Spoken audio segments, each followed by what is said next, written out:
ఏంటి ఇలా వచ్చావు? నువ్వు పెళ్లి చేసుకుంటున్నావని తెలిసి శుభాకాంక్షలు చెప్దామని వచ్చాను. సారీ శాంతి, నేను ఇష్టపడి చేసుకుంటున్న పెళ్లి కాదు ఇది. మా అన్నయ్యల బలవంతం మీద తప్పనిసరి. మరి నన్ను ఏం చేయమంటావు? నువ్వు కూడా ఎవరైనా పెళ్లి చేసుకో శాంతి. నువ్వనేది? అవును శాంతి, అంతా మర్చిపోవడానికి నేను ఒట్టి మనిషిని కాదు, తల్లిని కాబోతున్నాను. రాజా, నన్ను కాదని నాకు అన్యాయం చేయకో. మన విషయం మీ వాళ్ళకి చెప్పి మన పెళ్లికి ఒప్పించు. ఒప్పుకోరు శాంతి. ఇప్పుడు ఈ పెళ్లి ఆగిపోతే పరువు పోతుంది. 10 మందిలోనూ వాళ్ళు తలెత్తుకోలేరు.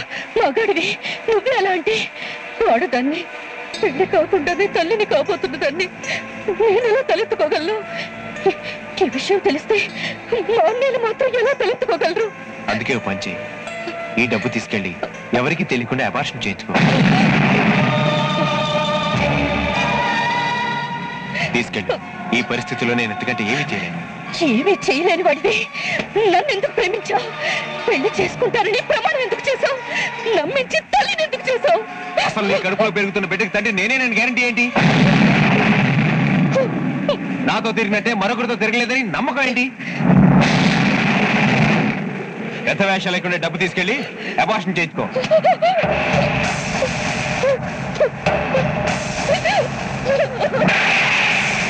రాజా, ఏంటమ్మా?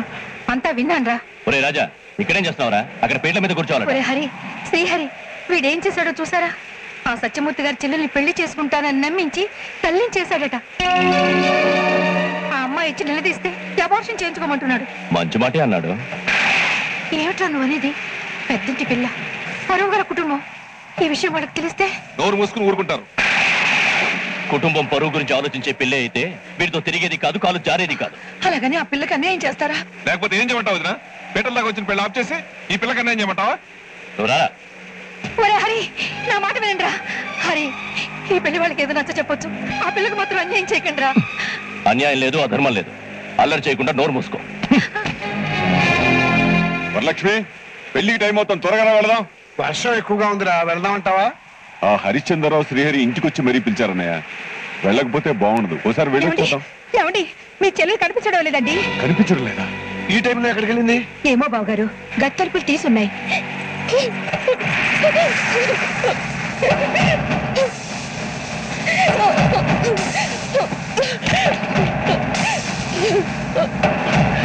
శాంతి, శాంతి, శాంతి,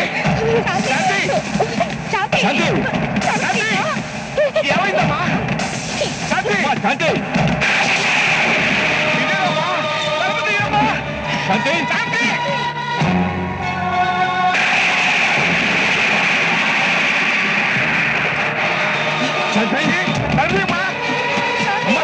శాంతి, ఏంటమ్మా, ఏం చేస్తున్నావు?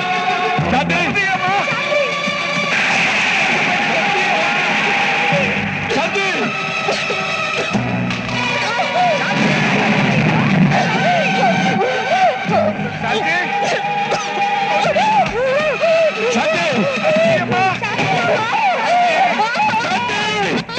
శాంతి,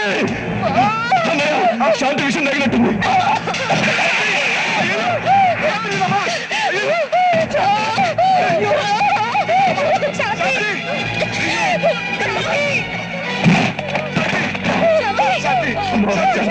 ఏమైందమ్మా?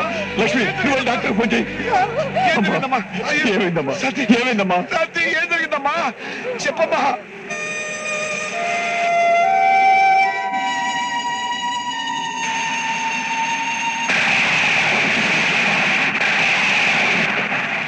ఇలాంటి అన్నయ్యలకి నాలాంటి పాపాత్మురాలు చెల్లెలిగా ఉండకూడదు.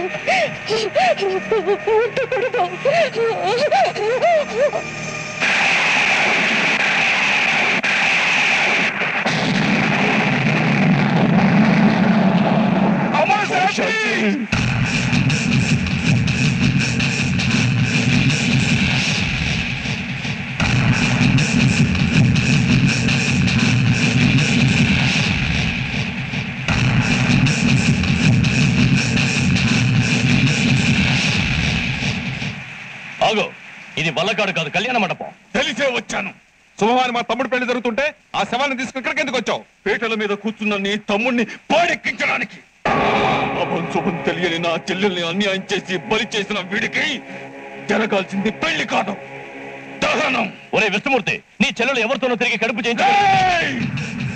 నా చెల్లెలు చచ్చిపోయింది ఎవరితోనో తిరిగి కాదురా, నీ తమ్ముడి మాయ మాటలు నమ్మి. దాని చావు కారణం నీ తమ్ముడు. అయితే ఏంటి, నష్టపరిహారం ఇవ్వమంటావా? అవునరా, ఇమ్మంటాను. ఏం కావాలో చెప్పు, పడేస్తాం. ప్రాణానికి ప్రాణం. ప్రాణాలు తీస్తానంటే చూస్తూ ఊరుకోవడానికి ఇక్కడ మేమే గాజులు తొడిగించుకోలేదు.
చావుల కారణంగా ఒకటిగా ఉన్న ఊరు రెండు ముక్కలైంది.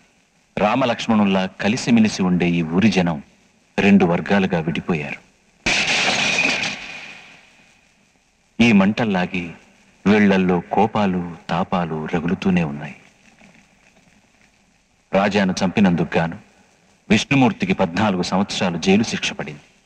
ఈ రెండు వర్గాల వైరానికి ఈ రెండు సమాధులు సాక్షులయ్యాయి, సరిహద్దులయ్యాయి. ఈ హద్దులు దాటి ఆ వర్గం వారు ఇటురారు, ఈ వర్గం వారు అటు వెళ్లరు. ఈ పగలు ఎప్పటికి చల్లారుతాయో, ఈ కక్షలు ఎప్పటికి అంతమవుతాయో.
భూమి సురుణంబర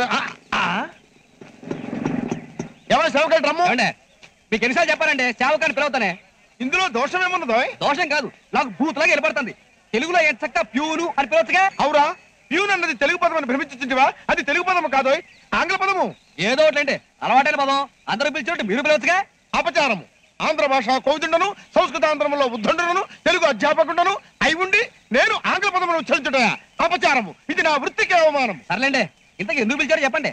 ఆ విద్యార్థుల సమూహమేమి పందాలు వేసుకుంటున్నారు. పందెములా? ఇవి పందెములు. సరిగ్గా 5 గంటలకి మన కాలేజీలో కళ్యాణ్ విక్కీల మధ్య టై బాక్సింగ్ పోటీ జరుగుతుంది. కాబట్టి కళ్యాణ్ మీద గానీ విక్కీ మీద గానీ మీరందరూ పందాలు కాసుకోవచ్చు. ఇక బెట్టింగ్ మొదలెడతాం. మా కళ్యాణ్ గెలుస్తాడని బెట్. కావాలంటే 1కి 2 పందెం. ఇవిగో నా 1000 రూపాయలు. మా విక్కీ మీద పందెం ఇదిగో 500. మా కళ్యాణ్ గెలుస్తాడని చెప్పి 2000 రూపాయలు కళ్ళజోడు బెట్.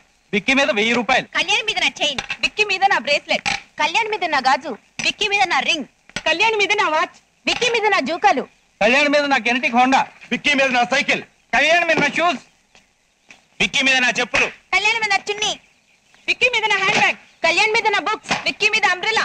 అట్లయినతో ఇది కళ్యాణ్ మీద కాస్తాయి. Good morning sir. ఏంట్రా గిలగా గోవింద శాస్త్రి దగ్గర కంకణం నొక్కేసావు, లంచమా? కాదు సార్, స్టూడెంట్లంతా కళ్యాణ్ విక్కీల మీద పందాలు కాస్తున్నారు. శాస్త్రి గారు కూడా కళ్యాణ్ నెగ్గుతాడని కంకణ కాయమన్నారు సార్. లెక్చర్ అయి ఉండి స్టూడెంట్స్ మీద సిల్లిగా పందాలు ఇవి కాస్తాడా? అతని సంగతి తర్వాత చెప్తాను నేను. ఏ మూర్తి, ఈ పందెంలో గెలిస్తే ఏమాత్రం వస్తుంది? 100కి 200 వస్తుంది సార్. అంటే ఒక కంకణానికి 2 కంకణాలు అన్నమాట. అవును సార్. ఓ పని చేయి, ఈ పర్సు 2000 ఉన్నాయి, ఇదిగో సీక్రెట్ గా తీసుకెళ్ళి నా పందెంగా కాసాయి. విక్కీ మీద కాసేయమంటారా సార్? విక్కీ మీద దోలు తీరిపోద్ది, కళ్యాణ్ మీద కాయ. కాయండి బాబు కాయండి, ఆలోచించిన ఆశాభంగం 1కి 2, 2కి 4. ఇక బెట్టింగ్ ఆపు, అవతల బాక్సింగ్ టైం అయింది.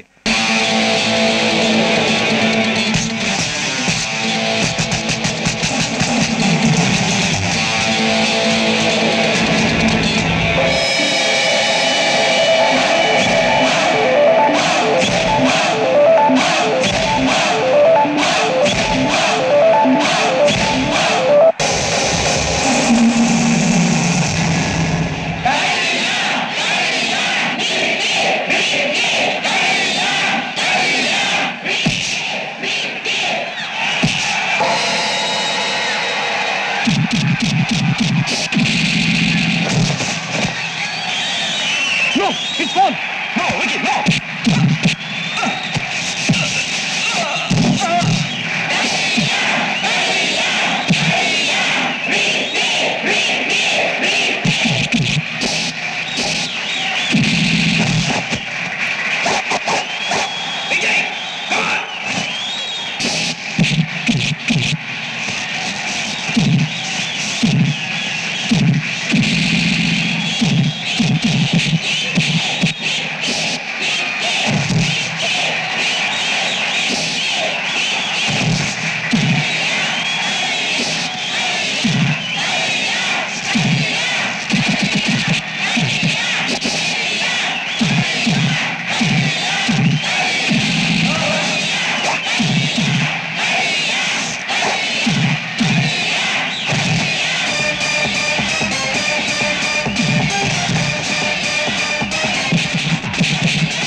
చలిగాలి ఝుమ్మంది ఎందుకమ్మా ఎందుకమ్మా ఓ సందెభామా చిలిచోళి రమ్మంది అందుకమ్మా ఎందుకమ్మా ఓ చందమామ మది నిండా మన్మథ కాండ ఇది గుండా తమ్ముడి ట్రెండ నవరంభల్లో యువరాంబోతో జయ హో